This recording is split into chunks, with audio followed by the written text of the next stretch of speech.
Jeste li ikad stavili cimet u ocet? Ako niste, ovo biste svakako trebali isprobati jer će vas učinak oduševiti, a pritom štedite novac.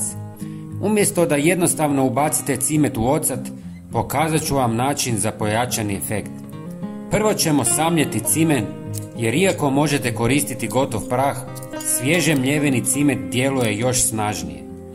Prijatelji, pretplatite se na naš kanal za sve nove trikove i savjete jer je potpuno besplatno. Hvala vam što nas pratite.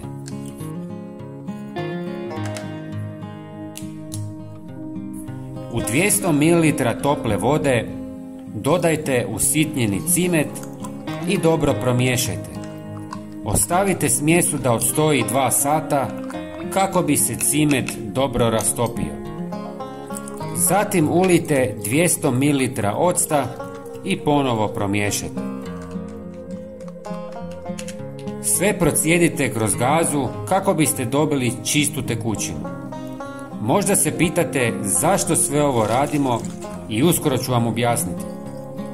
Napunite bočicu i sada ću vam pokazati gdje ovo možete iskoristiti. Možete prskati ispred prozora, ulaznih vrata, u dvorištu ili po raznim površinama.